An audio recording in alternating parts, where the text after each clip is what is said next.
Baik, Assalamualaikum warahmatullahi wabarakatuh. Selamat pagi, selamat siang, teman-teman peserta mata kuliah Teknik Awatan Objek Biologi. Jadi, untuk pertemuan kelima minggu ini, kita akan membahas tentang tahapan pembuatan preparat mikroskopis ya. Jadi, untuk yang tahapan pertama, setelah kemarin kita bahas tentang pengertian, tentang alat bahan yang dipakai, jenis-jenis preparat mikroskopis, terus juga bagaimana cara mempertahankan kesegaran dari preparat mikroskopis begitu ya, atau pengambilan sampelnya. Hari ini itu kita akan membahas tentang tahapan kedua, yaitu fiksasi. Oke, sebelum dimulai perkuliahan kita, untuk penyampaian materinya dipersilakan untuk berdoa terlebih dahulu menurut agama dan kepercayaan masing-masing. Berdoa dipersilakan.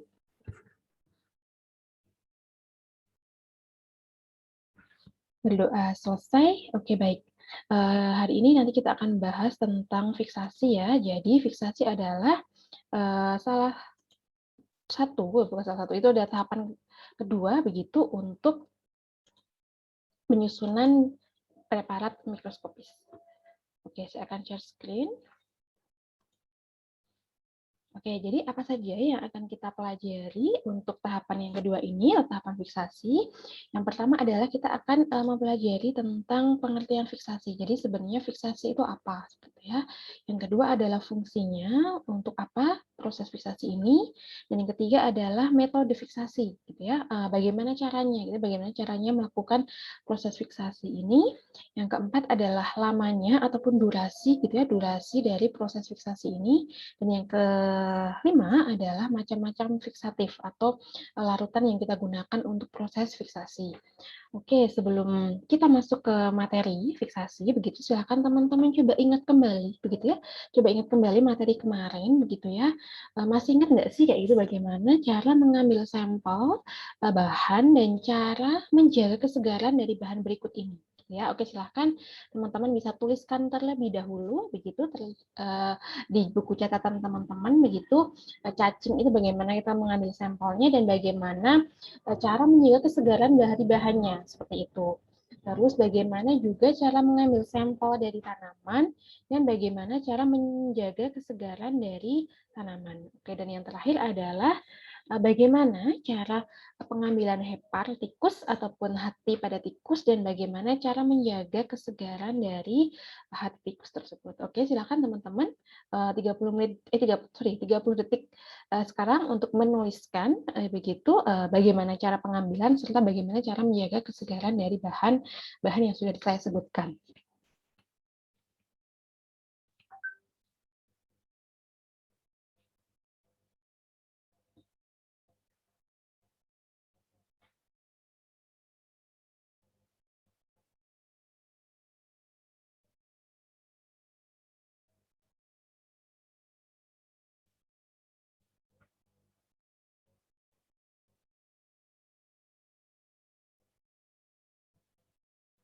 Baik, kita lanjutkan. Silakan dicek ya nanti teman-teman untuk jawabannya apakah sudah sesuai begitu dengan yang kita pelajari minggu kemarin. Oke, kita akan membahas tentang yang pertama adalah fiksasi, gitu ya.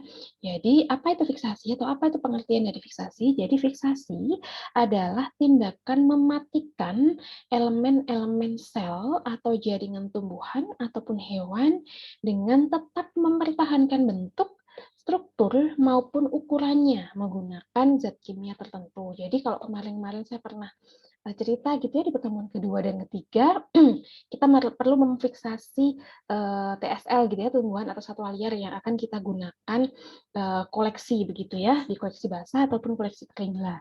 Sama halnya untuk preparat mikroskopis, itu kita juga perlu untuk memfiksasi, kita perlu mematikan gitu, mematikan elemen-elemen sel atau jaringan tumbuhan atau hewan yang akan kita pakai itu, tapi tetap mempertahankan bentuk, struktur maupun ukurannya, dan itu menggunakan beberapa jenis bahan kimia tertentu atau yang kita sebut nanti dengan fiksatif. Yang kedua adalah fungsi fiksasi. Jadi apa tujuan dari proses fiksasi ini? Yang pertama adalah untuk mempertahankan struktur sel atau jaringan tumbuhan atau hewan yang dijadikan objek dalam pembuatan preparat. Ya, jadi apabila tetap terjadi perubahan struktur, itu bisa kita tekan sekecil mungkin. Jadi tetap kita usahakan strukturnya itu benar-benar mirip saat ketika dia hidup. Terus yang kedua adalah untuk mengubah indeks bias bagian-bagian sel, sehingga bagian sel tersebut mudah terlihat di bawah mikroskop. Untuk yang ketiga adalah untuk mengubah jaringan, gitu ya, mempunyai kemampuan menyerap warna, gitu ya. Kalau kemarin pernah saya jelaskan, untuk preparat mikroskopis itu harus bisa kita bedakan, gitu ya, bagian satu dengan yang lainnya. Kita akan mengubah jaringan tersebut agar bisa ataupun mampu menyerap zat warna. Jadi saat kita membuat preparat bisa kita berikan warna dan bisa kita warna tersebut gitu akan mewarnai bagian-bagian sel tertentu, bagian-bagian tertentu dari sel dan bisa kita identifikasi. Oke, selanjutnya adalah untuk metode fiksasi, gitu ya. Bagaimana cara ataupun tahapan-tahapan dari proses fiksasi. Yang pertama adalah jaringan yang akan kita fiksasi itu harus diusahakan terhindar dari jepitan pinset. Ya, jadi karena kenapa yang terkena jepitan pinset itu otomatis jaringan sel-selnya itu dia akan tertekan seperti itu. Terus yang kedua adalah ukuran besarnya jaringan atau organ itu harus tepat dan diambil dari objek yang tepat pula. Yang ketiga adalah jaringan atau organ harus dibersihkan terlebih dahulu dari semua kotoran yang menempel. Ini khusus untuk preparat awetan permanen ya. Yang keempat adalah sel jaringan, organ ataupun tumbuhan maupun hewan yang kita gunakan itu harus sesuai dengan ukurannya dan bersih. Jadi kita harus segera memasukkan begitu ya, setelah dibersihkan harus kita masukkan ke botol flakon ataupun botol kecil-kecil yang kemarin kita bahas di pertemuan keempat gitu ya. Setelah berisi fiksatif yang posisinya tepat setelah kita beri label atau etiket. Jadi intinya kalau membuat preparat mikroskopis itu kan kecil ya bentuknya. Jadi ketika misal contohnya kita mau membuat ataupun ingin mengamati hati dari tikus gitu ya, perbandingan hati tikus yang dia mengkonsumsi alkohol dengan yang tidak mengkonsumsi alkohol. Setelah kita beri perlakuan kan kita bedah ya, kita bedah hewannya, terus kita ambil organ hatinya begitu ya, kita bersihkan di NaCl fisiologis. Seperti itulah, setelah kita bersihkan kita potong gitu ya, atau bisa dipotong terlebih dahulu baru kita masukkan ke NaCl fisiologis. Setelah kita potong, kita bersihkan di NaCl fisiologis, ukurannya itu adalah disesuaikan. Jadi ukuran bentuknya atau dimensinya itu tergantung dari botol flakon dan juga cetakan yang kita punya nanti. Umumnya itu bisa 1x1x1 cm ataupun 1,5x1,5 cm seperti itu ya. Terus juga kita menyiapkan botol flakon, botol kecil tersebut kita isi dulu dengan fiksatif ya. Jadi dipastikan ketika jaringan masuk itu dia sudah langsung ketemu dengan cairan fiksasinya seperti itu. Dan jangan lupa untuk memberikan etiket atau label pada botol flakonnya karena kan sudah pasti kita sampelnya nggak hanya satu begitu ya, dan kita misal ada beberapa perlakuan tadi dengan alkohol ataupun tidak lah, harus dibedakannya adalah dengan pemberian label atau etiket. Selanjutnya adalah volume fiksatif itu minimal 10 kali dari volume jaringan atau objek. Jadi kalau tadi ukurannya 1x1x1 begitu berarti 1 cc untuk 1 cm pangkat 3 ya untuk volume dari jaringannya, berarti minimal adalah 10 kali dari cairan fiksatifnya itu adalah minimal 10 kali dari ukuran jaringan yang kita masukkan. Seperti itu. Terus selanjutnya untuk proses fiksasi ini dilakukan pada temperatur yang sesuai dengan fiksatif yang kita gunakan. Oke, selanjutnya adalah lamanya fiksasi. Jadi durasi begitu ya, durasi dari proses fiksasi ini sebenarnya bervariasi. Jadi kita tidak bisa memberikan patokan yang pasti begitu ya. Jadi ada beberapa buku dan di setiap buku pun juga dia mencantumkan untuk organ tertentu harus sekian menit ataupun organ yang lainnya harus minimal 1 jam dan lain-lain seperti itu. Karena tergantung dari macam jaringan ataupun jenis jaringan, jenis organ ataupun objek yang akan kita pakai. Terus juga tebal tipisnya jaringan gitu ya. Kalau tadi misal 1 cm dengan 1,5 cm kan ketebalannya berbeda, otomatis selama fiksasinya pun juga akan berbeda. Terus juga yang ketiga adalah macam fiksatif yang akan kita gunakan atau jenis cairan kimia yang akan kita gunakan. Oke, yang selanjutnya adalah macam-macam fiksatif atau macam-macam cairan yang kita gunakan dalam proses fiksasi. Jadi secara apa namanya pembagiannya ada dua ya. Jadi yang sederhana dan yang majemuk. Di mana kalau yang fiksatif sederhana itu berarti dia hanya terdiri dari satu jenis macam bahan kimia atau larutan kimia, hanya satu jenis. Kalau yang majemuk itu berarti dia campuran, terdiri dari beberapa dua ataupun lebih dari dua bahan kimia ataupun larutan kimia. Untuk yang fiksatif sederhana itu yang terdiri atas satu macam gitu ya, teman-teman bisa memakai etil alkohol 70% atau alkohol 70%. Terus yang kedua adalah bisa menggunakan formaldehid gitu ya atau formalin 4 sampai 10%. Terus yang ketiga adalah acetic acid atau asam asetat 0,3 sampai 5%. Pemilihan apa namanya fiksatif ini juga disesuaikan dengan jaringan. Jadi kita gitu ya, kalau saya dulu di kuliah begitu, ketika kita mau memfiksasi jaringan hewan begitu, karena saya dulu ambil zoologi, itu kita cek dulu gitu ya, hewan apa yang akan kita fiksasi atau jaringan apa yang akan kita fiksasi. Tapi umumnya itu memang kebanyakan bisa memakai alkohol 70%. Terus selanjutnya untuk yang kedua adalah fiksatif majemuk ya. Jadi untuk fiksatif majemuk ini ada FAA, ada Bowen, ada Carnoy. Sebenarnya ada yang lain lagi, ada Zenker. Tapi Zenker itu tidak umum digunakan ya maksudnya kalau di lab besar begitu umum gitu ya digunakan, tapi untuk kita di lab-lab kecil, di lab sekolah ataupun di lab kampus untuk pembelajaran itu tidak umum digunakan karena dia ada cairan yang bersifat ini ya beracun seperti itu. Jadi jarang sekali digunakan untuk pembelajaran. Ya, yang umum dipakai adalah 3 ini. Oke, yang pertama kita akan membahas tentang yang fiksatif tunggal tadi gitu ya, atau sederhana, etil alkohol. Kita sebut atau kita kenal dengan alkohol yang konsentrasi umumnya dipakai adalah 70%. Seperti itu.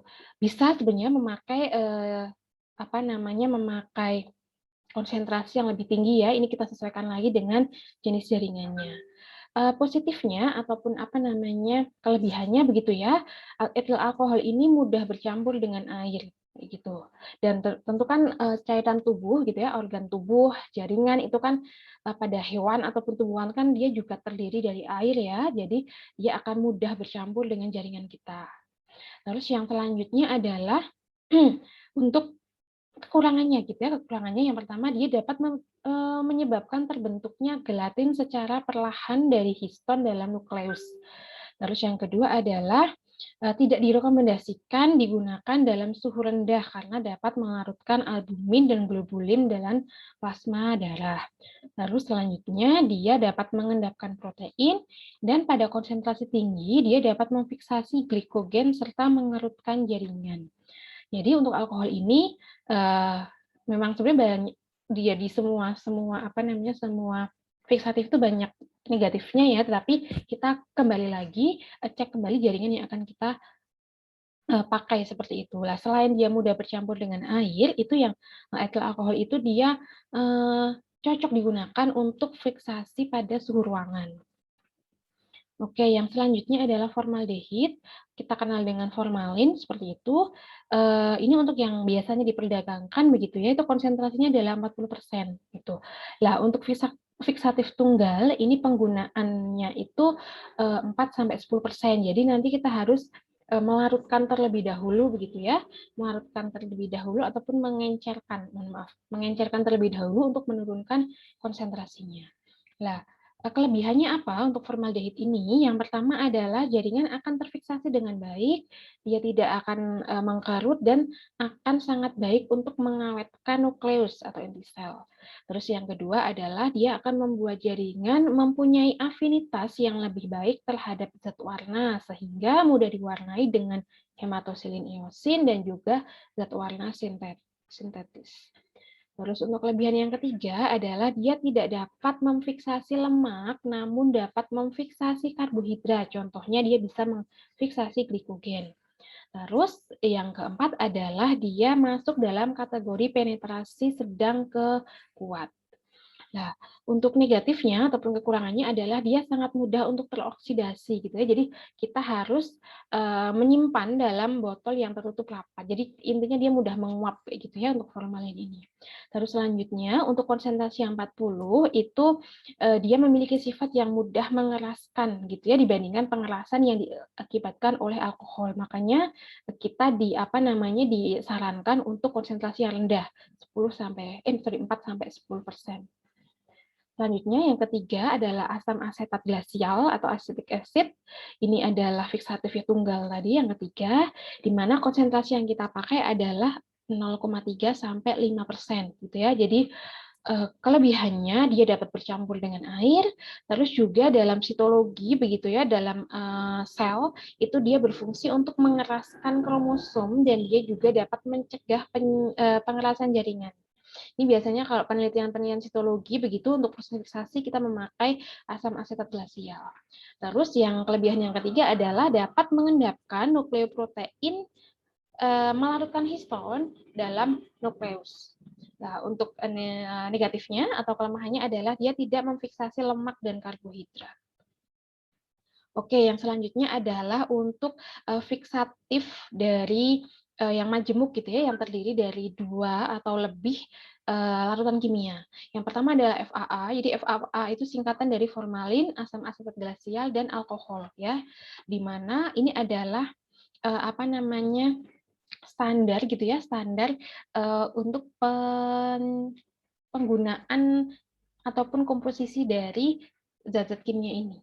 Jadi formalin dalam 100 mili ya, dalam 100 mili itu kita butuh formalin 5 mili, asam asetat glasialnya 5 mili, alkohol 50 atau 70%-nya 90 mili, dan ini untuk 100 mili. Jadi kalau misalnya teman-teman butuhnya lebih dari 100 mili ya silahkan dibandingkan saja berapa jadinya seperti itu. Terus untuk kelebihannya begitu ya, untuk FAA ini banyak kita gunakan karena dalam pembuatannya begitu bahan-bahannya ini adalah bahan-bahan yang tergolong sangat murah dan mudah didapatkan. Oke, yang selanjutnya adalah untuk larutan boin gitu ya. Dia terdiri atas asam pikrat 5% sebanyak 75 ml, untuk formalin 4%-nya 25 ml, dan untuk asam asetat glasialnya adalah 5 ml. Ya, untuk kelebihannya itu memiliki kemampuan penetrasi ke dalam jaringan dengan cepat dibandingkan beberapa fiksatif yang lainnya. Terus untuk kekurangannya itu ketika penggunaannya terlalu lama begitu ya, jaringan itu akan ini ya, mohon maaf, rapuh di sini maksudnya itu alot gitu loh. Jadi dia akan susah ketika kita mengirisnya menggunakan mikrotom. Jadi alot. Jadi ketika diiris di mikrotom itu bukan jaringannya yang kepotong, tetapi malah parafinnya yang kepotong. Jadi nanti jaringannya itu dia akan tetap ada di situ seperti itu. Ini biasanya kelamaan proses perendaman fiksasinya. Yang ketiga adalah untuk fiksatif karnoy gitu ya. Karnoy ini terdiri dari kloroform, alkohol absolut, juga asam asetat glasial. Untuk kloroformnya 30, alkohol absolutnya 30 ml juga. Untuk asam asetat glasialnya adalah 10 ml. Untuk kelebihannya gitu ya dari larutan karnoy ini adalah proses fiksasi dan dehidrasi dapat dilakukan secara bersamaan karena sudah ada alkohol absolut. Jadi kan setelah tahapan kemarin, tahapan pengambilan sampel gitu ya, terus tahapan kedua adalah fiksasi, tahapan ketiga adalah dehidrasi gitu ya. Lah, proses ketika kita menggunakan larutan karnoy ini gitu, proses fiksasi dan dehidrasi itu bisa kita gabungkan gitu karena sudah ada alkohol absolutnya. Seperti itu. Nah, terus untuk negatifnya atau kelemahannya adalah ketika terlalu lama kita memfiksasi dengan karnoy, itu dia akan membuat jaringan menjadi keras dan susah diiris. Oke, cukup dari saya untuk materi fiksasi pada hari ini. Silahkan jika teman-teman memiliki pertanyaan ataupun hal untuk kita diskusikan untuk tahapan fiksasi ini, silahkan bisa teman-teman chat di Elita ya, di forum diskusi Elita, nanti kita diskusikan bersama. Demikian materi dari saya. Terima kasih. Assalamualaikum warahmatullahi wabarakatuh.